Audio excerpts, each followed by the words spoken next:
Today we will be reading Tommy D. Pola, 26 Fairmount Avenue.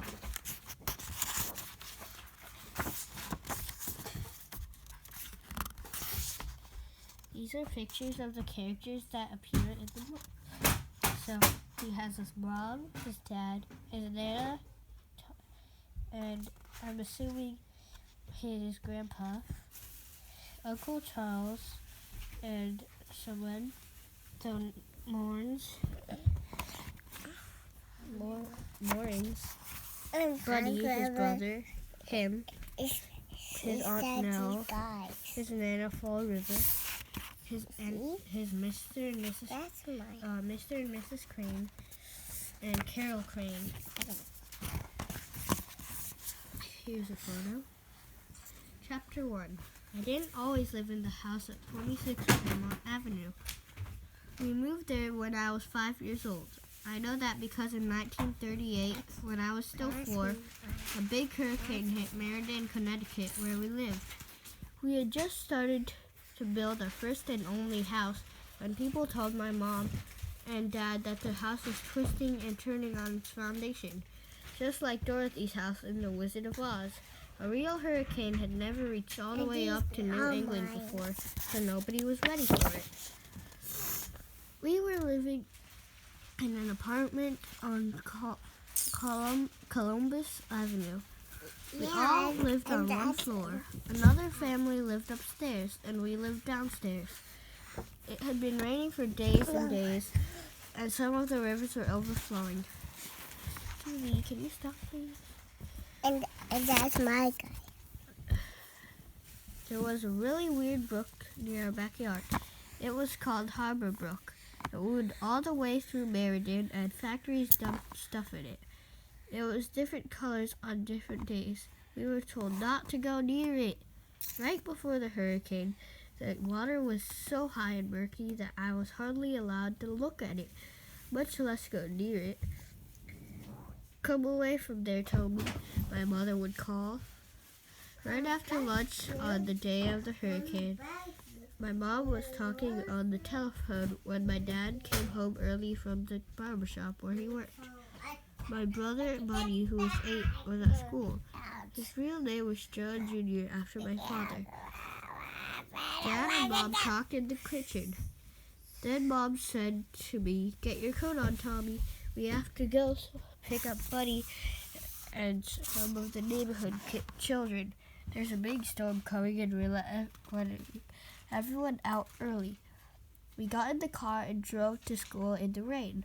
A long line of cars and teachers with kids were waiting in front of the building.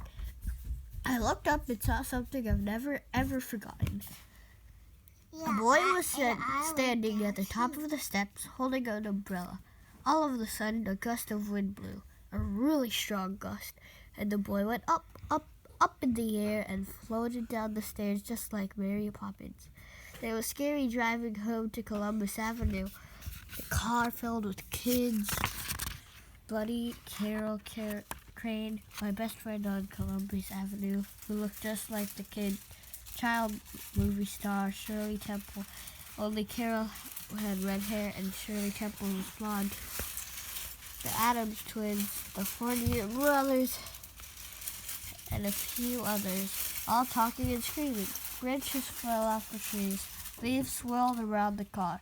A sign flew off to Merced's grocery store and just missed us. But we made it to our apartment. Mom let us out, and we ran inside. Carol's mother, Miss Crane, was already there, and she was really scared. Miss Crane was scared of storms, especially thunderstorms. If there was one clap of thunder, Miss Crane would be knocking on the door and calling my mother, "Floss! Floss!" That was my mother's nickname for Florence. My mother liked being called Floss, but she liked Flossie even better. My mom would open the door and Miss Crane would rush in, pushing Carol in front of her. Nothing would do except for my mom to get the bottle of holy water she'd gotten from St. Joseph's Church and sprinkle some of it on Miss Crane, who wasn't even Catholic. I guess she thought that Catholic holy water was better than nothing, and it must have worked because Miss Crane never got struck by lightning. On the day of the hurricane, my mom called Miss Crane down and promised she'd get the holy water, while my dad parked the car where there were no trees. First, Mom lit some candles because the electricity was out.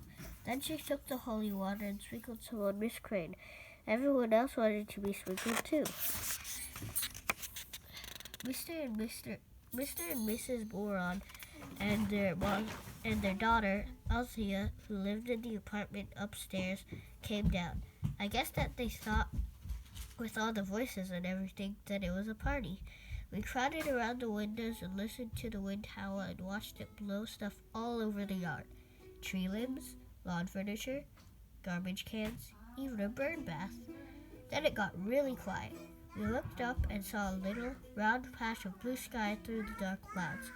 That's the eye of the hurricane, my dad told me. I didn't see any eye, but before I could say anything, the wind picked up and the rain started all over again. I hope the new house is okay, my dad said as the wind roared by like a freight train. My mom pulled a book off the shelf and started reading a story to Buddy Carroll, the Addams twins, the 40-year brothers, and yours truly, just as she read to Buddy and me every night. Finally, 3 hours later, the hurricane of 1938 was over. People started coming out of their houses. Do you have electricity? Someone shouted. No. Do you? Somebody answered. I pestered my mom so much that she let me go outside with Carol, her father Buddy, and my dad. Branches, large and small, and leaves were everywhere. We could hear sirens wailing. We walked to Hemlock Grove and a small forest of tall hemlock trees at the end of the block. It was a mess. Be careful. I don't think it's all that safe, one of the neighbors told us. Trees had fallen in all directions, crisscrossing each other like a giant game of pick-up sticks. Julie, can you move off the block? And then Some of the trees stayed there for a long time, and after we moved into 26 Fairmount Avenue, I now felt brave. I'd take the shortcut to Columbus Avenue through Hemlock Grove. One tree lay across a little stream, and if you had good balance, you could walk across it. I guess 1938 was a special year, not only because of the hurricane, but because it was the year we started building 26 Fairmount Avenue. Julie, move on. Julia!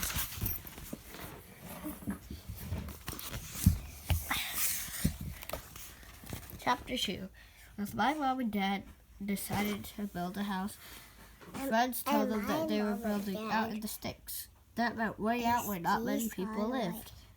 There wasn't even a real street, just a dirt road. But it wasn't that far from our apartment on Columbus Avenue. It was really great watching the house being built. First, a steam shovel dug a huge hole for the foundation. Next, a cement truck came, and workers poured the cement down a chute that looked like a long sliding board.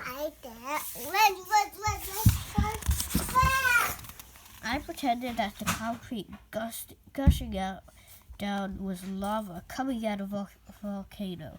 I had seen that in a movie with my mother. After the foundation was set and the cellar was finished, the builders came to start on the house itself. They covered the opening over the cellar with wood, and that became the floor. Then they put up these things that they called studs, which were pieces of wood called 2x4s, because they are 2 inches thick by 4 inches wide. They had just finished this part of the house when the hurricane struck. It was a good thing the walls weren't up yet, because the house probably would have been blown away. A new house a few streets away was knocked down by the wind. All that was left was the cellar and a mess of broken wood. They had to start all over again.